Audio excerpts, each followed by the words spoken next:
Operation Silent Nautilus.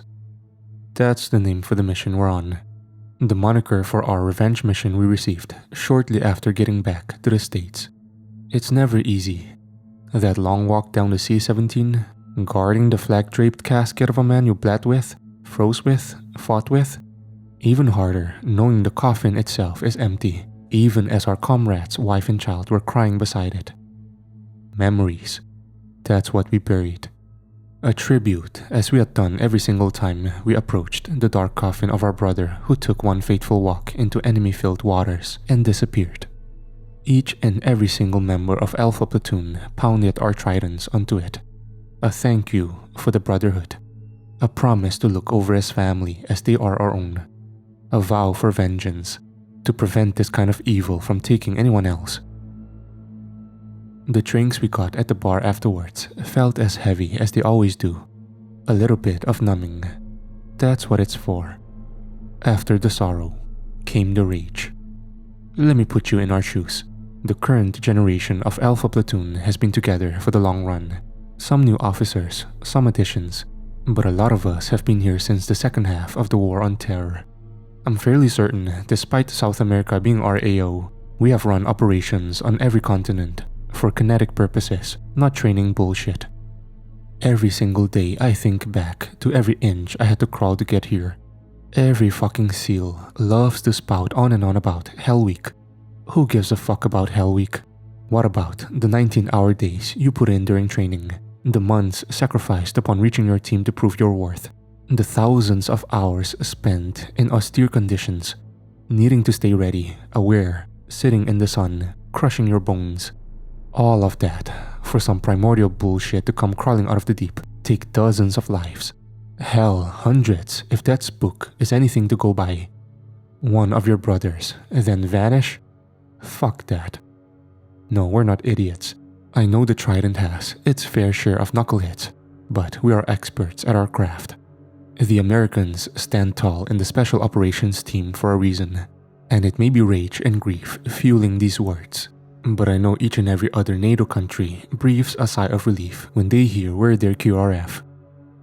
It's not just us. Americans didn't just die. Chileans, Peruvians, islanders all across the largest body of water in the world. Thousands, shit, tens of thousands more if the legends are to go by. With that operation name, the Secretary of the Navy had given us their commander's intent to carry out the mission ahead. Alpha Platoon SEAL Team 4 is being assigned with available units and assets to track and close the distance with and destroy hostiles within the waters of ourselves and allies to prevent more death and destruction. SEAL Team 4 is to conduct whatever combat operations necessary laid out by Team Commander and do so until the mission has been completed to a state of absolute victory. Sir, yes sir. Here's where I go ahead and tip a hat to our brothers and sisters in the intelligence community. Upon receiving an attack, there are usually 4 phases: defense, reconsolidation, targeting, mobilization. After gearing up, the pathway of these sirens were assessed by the agency and field operatives. Our attached Fat Miller proves extremely resourceful. Don't know if it's an FCI or anything else specifically, but as our captain and him huddled up, we cross-referenced pathways of projected ocean currents with what we knew their physiology was like. These things were built for deep-sea living. However, their bipedal functions necessitated they would either need to dive straight down or go to somewhere locally, as long-term swimming might not be viable unless they were going at a slower speed. Sure, they had the capability to dive deep, swim faster than destroyers. You know what we had? One of the single largest surveillance systems, localized reconnaissance, and fucking submarines. We tied a goddamn noose around their avenues of egress. We would be able to find them. If not, we knew where they were. It's like if you clear 85% of a room, you now know your target is within the remaining 15%. Sure, they could have gone to the depths, but if they were really about attacking, we were going to find them. We kept hunting. Requisition isn't easy, but when you kill a warfighter, even if it's publicly announced, people want their pound of flesh. We got our opportunity less than 80 hours ago, when deep-sea sonar originally meant to track underwater nuclear explosions in the Cold War, now repurposed for scientific purposes, tracked several objects no larger than 7 feet in length, swimming westwards towards the center of the Pacific. Originally written off to be dolphins, due to their pod formation, it was found these things were traveling 4 times the speed of them. Shortly after coordinating with local naval reconnaissance, they ended up disappearing around the vicinity of the French Pitcairn Islands, more specifically, Adamstown. We had them cornered. This was good. That being said, we cursed as the idea of our assailants going on friendly territory meant we would probably be slated to take a backseat. That is until, down in the storage area of a naval carrier, they requisitioned for a few dozen restless seals to remain. Don't ask how, but we managed to smuggle a small projector unit, got a console rigged up, bartered with the supply geeks for some cables. Before long, we had a TV unit going, and half of us were passed out in that tomb. That was until Captain Daughtery walked in. "Hey, everyone get up. We're going shoreside." Chief was the first to spring from sitting against his duffel, banging on the bulkhead wall behind him. "Hey, get the fuck up. Let's go." Very soon, we were getting a ramp brief. The captain explained that, with absolutely no resistance or questions asked, the French greenlit an American military mission to Adamstown under the guise of peacekeeping. I guess if you needed confirmation the larger world governments know of the shit going down in their darkest, farthest holdings, there it is. Printed onto paper, hidden in subtext. We were going low profile for this, which meant upon getting to shore, we were loaded into perfectly pristine non-tactical vehicles, such as up-armored SUVs, jeeps, and other low-visibility vehicles. The dress was American casual. It was also the South Pacific that, while cold as fuck due to the last echoes of winter, would spike randomly to humidity whenever it felt like. We were dropped off onto the docks wearing a combination of jeans, t-shirts, some ball caps to add variety, but all of us kept our helmets close if and when shit popped off. As I learned, 50 grand night vision is perfect defense against Jaws. We wore our kits, plate carriers, rigs, and belts. It's not really low profile. It's the don't ask fucking questions uniform for anyone watching. That being said, this was their home. Like us, we were all being dragged in a war we didn't want to, loved ones taken from us too soon. I was assigned to the middle vehicles, a Toyota Land Cruiser as the captain rode in a jeep, with Chief in the rear and some other beaten-up SUVs. We drove from the eastern port, a place very literally just called The Landing. I'll be honest, it looked like no one had arrived there in actual literal years. We drove for a bit, pulling into the town. It's a wide combination of reaction from the locals. Some immediately went into their houses, window covers inside were quickly closed and latched. Others smile and wave. A group of ladies were very intrigued, watching a car of clearly armed men drive through towards the western part of their town. I remember this older guy. He was crossing the road carrying some groceries from the store, took one look at us, kept walking, and had the entire convoy waiting. My headset lit up as Chief asked, "Fuck is the hold up?" There was a minor chuckle. The captain gave his expert surveillance from the front. "Local national is deciding to show us Americans who's in charge. He's crossing the road. He's wearing sandals out in the pouring ice rain. I'm not gonna boss him around." A bit of lightheartedness for what was going to be a very long fucking day. We arrived outside of what was an extremely old town hall, originally brick and roof, the style of the Pitcairn Islanders far before the French arrived. That being said, new age furnishings, tiles, and additions added a strange blend of modernism. Well, what was modern 40 years ago anyways? Regardless, the culture from this place oozed out of every corner. That's probably the coolest thing about operating in the Pacific. So many of these people have lived here, oftentimes isolated for thousands of years before contact from sailors just a few hundred years ago. Every time, however, they stick to their roots. Its resilience I respect to its core, a reminder of one's culture. That also being said, there are no myths or legends. It's their history.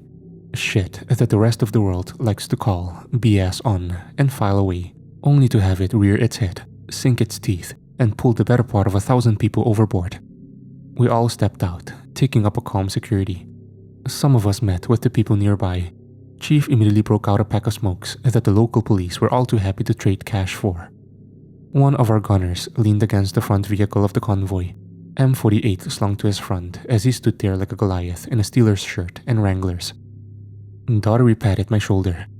"You're with me. Bring one. We're meeting with the local elder." Heading inside was myself, the captain, chief, and my grenadier. Each of us dropped the majority of our kit off in one of the Vics, only our gun belt and hand cannon. We went inside, where one older man greeted us. He wore a colored shirt, tucked in with an old belt buckle of a bull's skull. He said it was a gift from a traveler. We sat down. He spoke some language, but from what we found out was his son. It would be the main form of communication, not like all of us were able to switch to Pitcairn off the top of our heads. The captain took the lead, and he wasn't mincing his words. "We're here about some beasts called sirens." He took out a photo, the autopsy image of the disgusting creature we found and laid into with hate and lead in the belly of the Amity. He took the photo in his hand, his gaze surprised. His son translated. He asks, "You managed to kill one?" Daughtery nodded. "Yes, we would have taken down more, but we arrived late due to an intelligence mix-up. Petty Officer Spears was the one who came into contact first with it below deck." A pat on my leg from the captain had me internally sighing just a bit. Usually, they bring the more senior members with on these, but it seems the living proof of a close encounter with the Marina's kind was the kicker. That and the lacerations that fucking thing left me with. Even without translation, the elder seemed to pick up what he said, his eyes scanning me as he cut off his son. "You survived?" I reached over, pulling the collar of my shirt back enough to show the motherfucker of a wound left from the thing. One of several. "Just about." His eyes took a long time to tear from mine, but he looked to the captain and nodded, settling back. The old world was very draconian. The violence was worse, the respect hard-earned, and proof needed to punch you directly in the teeth. It did. So here we were. The elder tapped the desk, gesturing around in a circle and going on for a bit. His son, listening intently, said, "The people in the water have been around for the earliest generations of those here. Interactions have been known since before outside contact. If you go to the museum, you will see drawings and text recordings of them. The things you call sirens." That at least confirmed that this island, at least in specific, had a tie to them, whether still relevant or not. "Have you had any interactions in recent years? Anything that might run parallel to the violence surge they've been shown along the Americas?" Chief prodded. The son slowly and deliberately spoke to his father. There was a strange and distant look. He seemed to glance up to the ceiling slightly, recounting. "We own everything up to the water. Past the shore belongs to them. We warned the central government that employing a navy was in violation of this equilibrium. In doing so, they now come onto land. We lock our windows, no children out after nightfall. We can hear them stalking in the dark." He leans forward, patting the desk as he leaned forward. His eyes went to my grenadier as his son translated his question. "That smell from the deep ocean, salt and natural ore. You know this being naval men." He nodded. The elder answered, "That is not supposed to be directly outside of our dwelling. Yet it is." "How long has it been like this?" Captain Daughtery asked. The man seemed to make a tilting gesture with his hand as his son said, "Around a few centuries, though in recent years we have heard them clawing at the walls. This was not common, not at all. So now we know that Adamstown at least has regular occurrences of them venturing onto land. Why the French government weren't tracking this? Well, let's be honest, they probably were, and they just didn't care or believe them." The elder then snapped his fingers. He gestured behind him out the window. His son seemed to pause as he considered his words. Chief raised an eyebrow, looking to the rest of us, then back to them. "He wishes for me to tell you about Gudgeon Point. It's on the western side of the island. 40 years ago, there was an investment here by Central Americans who wished to have nice vacation homes. One of these had an obsession." The way the kid said that last word caused my damn stomach to seize up. He took a deep breath and said, "You may have seen it on the way in. There's a shore home built down the face of the slope on the coast. Different platforms reaching directly into the sea. Almost as." He snapped his fingers. Chief answered, "Like boat ramps for casting off?" He pointed to Chief, nodding. Yes, he did so because he was obsessed with the people in the water. My grenadier double-took, a scrunch in his face as he looked to me. The captain scratched his eye out of annoyance. "So, he has all this money, comes out this way to what? Build a house half in the water for mermaids?" The son translated the captain's question for his dad, who stared with absolute conviction at our platoon commander. His words were short, but there was a slow, dark tone to them. The son turned back to us. He wanted to invite them in. Part of the rituals, whether true or not, is to build statues of yourself on the shore, looking out. He would host parties there. We would hear it. Supposedly, some of our fishermen and those who would go into the woods would. He stopped, staring down at the floor, then looked directly at me. See people emerging from the waves and walk into the abode, their skin matching the marble blue of the complex. "All right," Chief said, scratching his chin as he straightened his hair. "Where is this fool? Is he here? We need to speak with him then." The elder himself said, "Dead." I raised an eyebrow. The son explained. One night, sounds stopped coming from the mansion down by the waves. Police went to check it out, but found nothing but water. He wanted to make it an open structure, so very few windows exist, and it's open to the elements. Somehow, however he built it, it remains, but it is closed, and we forbid our people from visiting. We do not tell outsiders, tourists, even central government officials. Except us, I note. The son looked to his dad, who nodded. He looked down to his desk, his tone lighter until the end, where he emphasized his words by pointing down at the desk, pointing at the wood. The son slowly turned. "We have never managed to kill one. They have plagued this place like a menace, equilibrium that cannot be restored in a peaceful way. That place is an open seal. If you're looking for your enemies, they are there. Do what we cannot. Kill them." That's all we needed to hear. Each of us shook his hand and didn't look back as we went out. Us four went in, hooked our kits back up, holster straps clipped, press-checking our weapons as the captain ordered. "All packs in Vic. We are maneuvering." The sun was beginning to set as the temperature cooled, but the humidity of the island stuck to our skins like a plague. Despite this, we staged deep in the woods, right where the trail ended and a pathway of stone slabs led down. My throat grew closed through the stress, ensuring my 416 was optimal, tightening the suppressor can, checking my knots. I made sure my squat was up. My gunner was bringing extra drums, and opening up the back, I shoved my dump pouch full of frags. If we were doing this, we were fucking doing this our way. The ambience of the forests was loud. Frogs, insects, all kinds of creatures managed to drone us out so bad it legitimately picked up on my pelters and were suppressed. Before long, just as the sun hit the horizontal line, "Alpha 1, this is 7. On me." Leading down the path, my squad followed Chief in a basic line.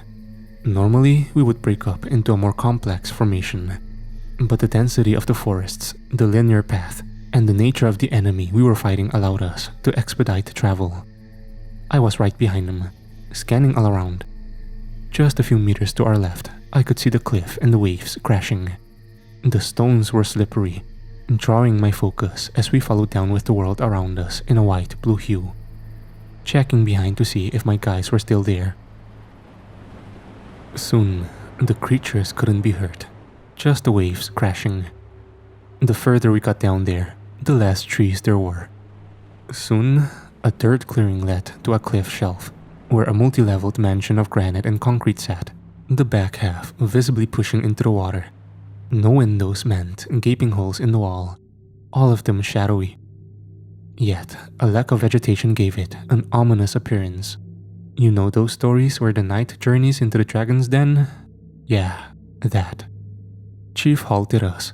I set our formation into a staggered column, half facing the cliff, the other half scanning the area. 7 to 6. Eyes on structure, he chimed in.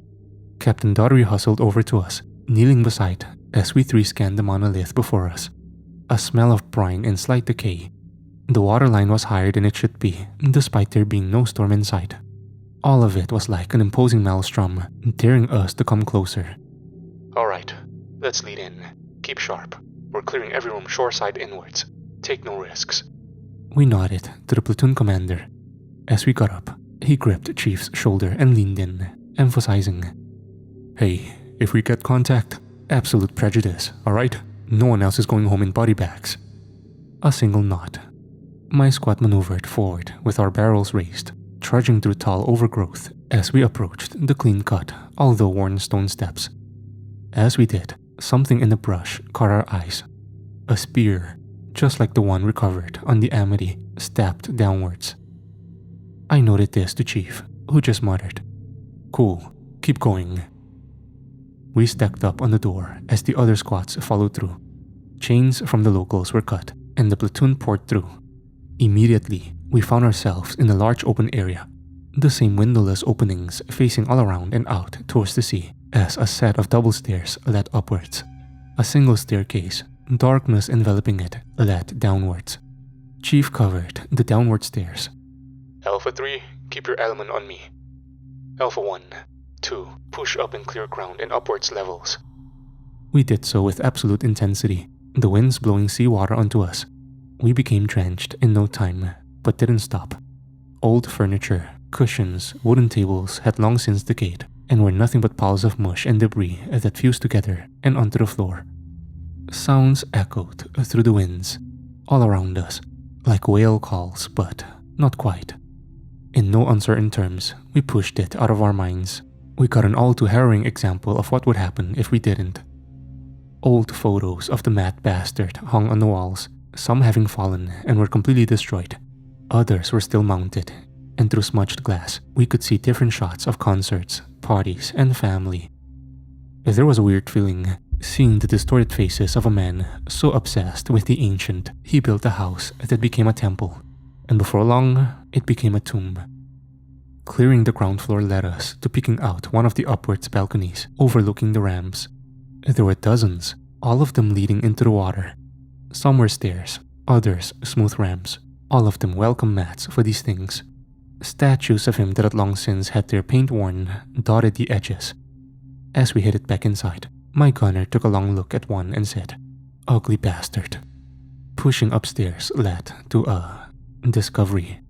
In the master bedroom, on top of another pile of long deformed furniture were items, bracelets, phones, flowers, mementos, and other personal objects, all placed on top of it, like a shrine. In the hundreds, thousands maybe. I'm not joking, I'm a fucking 6'2" SEAL, and that shit was at stomach level to me.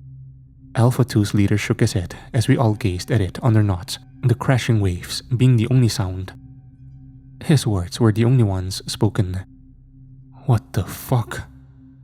We cleared the top floor, reforming with Chief as Captain Daughtery was with our RTO. I knelt beside him. Both levels clear, no enemy, no civilian packs. We maneuvered down, clearing the stairwell as we reached the T intersection below, and immediately the smell of the ocean picked up to an intense level. Part of me was a little anxious. Who knows the structural decay of this place? One wrong bump and the entire thing comes down on our heads. That didn't matter though. If we had to bring this place down, the fuckers here were coming with us. We carefully pushed through high man and low man clearances of each corner as we moved with a methodical ease. Soon, we reached a large hall leading towards the ocean, a gigantic lane of water in the middle bisecting it. We pushed through, lasers on all opening as I saw Alpha 2, who was on the other side, aim at something on my side. The comms lit up. "I got someone kneeling halfway down." We all aimed. I flashed my IR illuminator on my pack.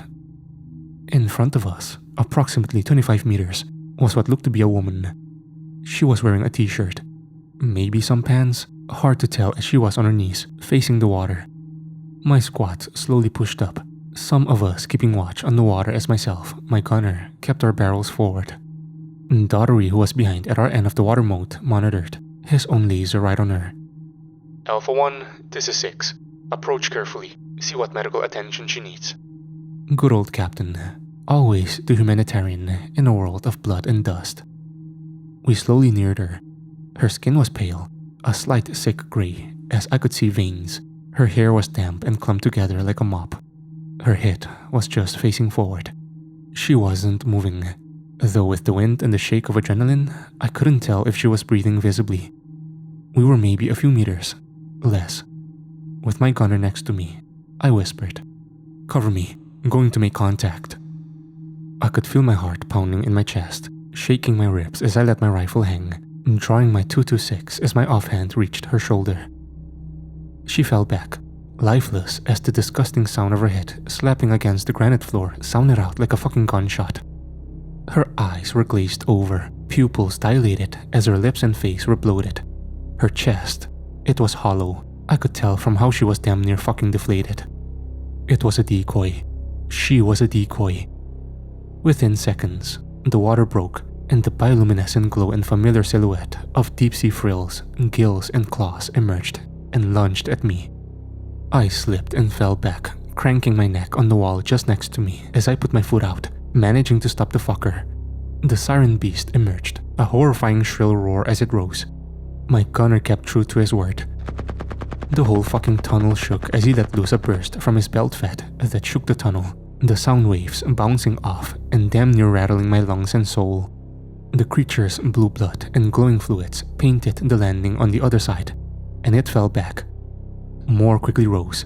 Dozens. Chief came on comms. "Fall back from the water's edge and engage." My grenadier dragged me to my feet by my carry handle as with my .226 I quickly fired into some on the other side of us, visibly hitting one of the demons as I'm pretty sure I fractured their hip. My gunner, however, was collecting souls left and right. At such a close distance, they were practically feeding his psychopathy. 4 of them were cut down as the surreal sight of them lifelessly dropping made me happy deep down somewhere. I holstered my pistol, too stressed to care about topping it off. I just grabbed my .416. There must have been more entrances because from the hallway behind us, I heard one of my men scream. Turning, I watched one of the things slash at his bicep. He muscled it to the wall as I brought the tip of my suppressor to its head. It thrashed and spat some sort of fucking venom. Shit damn near ate through my glove, but a series of brutal shots killed it. "You good?" I shouted at him. He nodded, pointing down there. I couldn't hear him for a moment, and he could tell. He keyed in. "There's a few of them down there. I think they're trying to flank." Fuck. "Alpha 1 to 6, currently in western hallways, maneuvering deeper to prevent a hostile flanking maneuver." My guys quickly topped off. My gunner tossed an empty drum to the ground, the plastic echoing as one of our breachers covered him. The comms lit up, echoing the gunfire I could hear just around the corner to the outside. It was Chief. "This is 7. Do it." We quickly pushed deeper. Water was splashing and filling the hallway a few inches. We came up to a T-intersection, and to our left, we could see a downward slope that looked like a direct line to the ocean. It lapped, slightly increasing and receding. This stupid fucker built these goddamn things direct tunnels. Who knew how many there were? A set of dark eyes became visible. Another one leaped up. From some sort of repository under its chin, more of that shit was launched. I could hear it impact and burning through my helmet as I shielded my face. We all returned fire. Links from my gunner's belt fed, ringing like machines at a casino. A muffled watery screech as I could see it bleeding. Rushing into the deep, Alpha 1's gunner wasted no time in kneeling and sending a burst into the depths after it. We pulled to the right. The sounds of movement ahead of us. The shadow of a bipedal beast and a webbed hand reached the corner. We suppressed the corner's edge, forcing it to fall back. I held my gunner. I reached into my pocket, peeking slightly, and I yelled, "Any blue?" What greeted me was at least a half a dozen of them. One was bleeding, presumably when they tried to flank us before. They turned. My heart raced into my throat as I backed up. "There's a fucking shit ton of those fuckers there," was the all too graceful call out I made to my men as I leaped back. I pulled the frack out of my dump pouch, ripping off the tape. Soon after, the pin and spoon were disengaged. I threw it, damn near feeling the breath of those water ghouls on my left hand's exposed fingers as I sprinted back. Thank God I had them pushed back further down the hallway.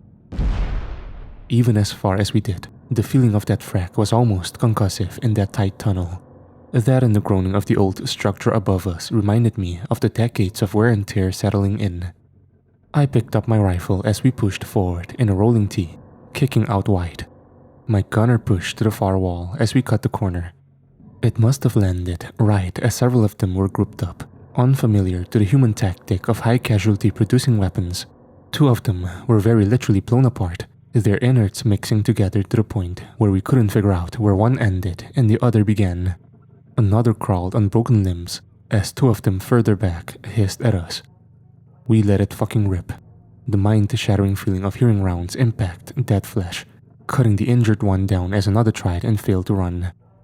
We cleared the hall, slipping on the mound of ground-up siren, sweat, building, blood coming from the wounds. Yet, we persevered.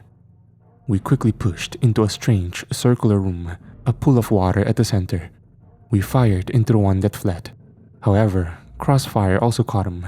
"Blue! Blue!" I shouted. Alpha 2 met us. We scanned the room and we quickly cleared and made a discovery. It was right around when the captain pushed through a third hall and met us. 6 to 7, what's your status? Several bursts of fire from further out towards the water could be heard as Chief replied. Repelled another attack. I've got 2 wounded, 7 EKIA. Good. Spears, what about you? Daru asked me, catching his breath as he leaned forward. I think maybe 8 EKIA back down that way? Either way, we cleared all those on the north and west flanks that fled into the tunnels. I reported. I shook my head, noting, the stupid fuck that built this place had a bunch of tunnels running into the water. Damn near an entire metro system. Yeah, saw that too, the captain said, slinging his rifle. Something in the pool of water in the center caught his attention. Hey, knots up, kicking on a light, he said. We flipped or turned down our knots as he reached for the light on his high cut, aiming it down into the water. Cages, completely submerged in the water, which we could see was big enough to be a public pool, visibly bolted to the bottom of the pit. I flashed my rifle's own light, and we could see their bones, vertebra, ribs, all kinds, just laying there. That's, our RTO tried to note, shaking his head as he looked to the commander, then back to the death pit. He tried again. That's gotta be. Sir, are those? He asked. Captain Daughtery's gaze was still. A killer's gaze if I ever saw it. He made a very good point to our RTO. The Elder's son did describe this man's affection for them as an obsession. He paused for a moment before looking to Alpha 2. How much demo do you got? Second Leader Squad chuckled. Enough to sink the island, sir. Good. Set that shit up at all the support beams we crossed into here. Spears, take every frack you got and hit every single water tunnel and ramp. We're burning the fuck out of here, he ordered us. I took one last look at the bones. I wanted to make sure. It was dark even with my rifle's light. But, I don't know, maybe their skeletal physiology was the same. But those didn't look human. It didn't matter. My squad cleared through, stomping on and kicking the remains of those fucking things away as every entrance got 3 fracks. Underwater thums were all that we could hear, dropping them into the water as we covered Alpha 2 as they set up charges at the tunnel entrances, balconies, keeping a grip on them as they leaned over and stuck them onto pillars that led into the water. All the way back to the surface, we rigged that place. The hyper-strong adhesive clamping down on anything no matter the moisture of the slick stone. Myself and Alpha 1 quickly re-cleared the ground and top floors. I found myself staring long and hard at that item of people's belongings. No matter what was in those cages, this was the right thing to do. The only way. This is how we do things. You come to our land, kill our people, we blow up your home. That is equilibrium. We quickly cleared back as far as the dead court would allow, taking cover behind a set of rocks. There was no delay. The distant explosions rocked the ground and probably the entire island, As under knots, we could see the shadowy structure collapse violently into waves. Concrete and stone was thrown hundreds of meters in slight fireballs, only cooling when it was consumed by the Pacific. A cavalcade of crashes and rumbling. Nothing left. Shortly after, we could hear wailing, screams, all coming from the water. Chief unslung his rifle, saying, "Don't follow my lead." He aimed towards the water. I don't know if he had a particular shot or not, but he let off several shots before the captain grabbed his shoulder and pulled him back. I don't think the elder expected that much of a cleanup, but he wasn't upset. Not at all. In fact, as we were waiting for transit off Adamstown, we were welcomed back to the village. The police had what was probably the happiest night patrols they've ever done, as a few of our guys hit up the tavern, and in the words of the elder's son, "Drinks are on us." The kid I had seen run and hide earlier was even out. Him and I locked eyes as I tossed the rest of my kit into the jeep. I turned. There was a look of curiosity on his face. Maybe he would remember this day, maybe he wouldn't, but their lives would be just a little better. I reached over and pulled off my old worn IR US flak patch, handing it to him. Sometimes a little memory goes a long way. After the bus wore off, we just settled back to that steel tomb on the carrier, waiting for our next operation. I mean, if I can be entirely honest, a slight dread creeped into my mind. Over the late night ambience of our guys playing cards, games, Chief and his loud-ass snoring. Sorry, Chief. It was just the shit in those cages. I don't know. The things stalked humans. They clawed at their houses.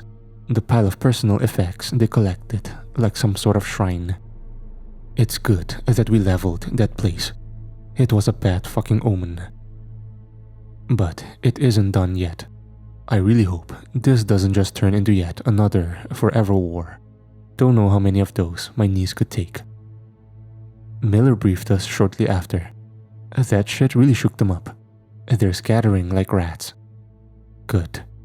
We're able to track them far more easily. They're heading north. Far north. Arctic north. Whatever comes after this, it'll be the last thing they do. Keep safe. I'm getting some sleep.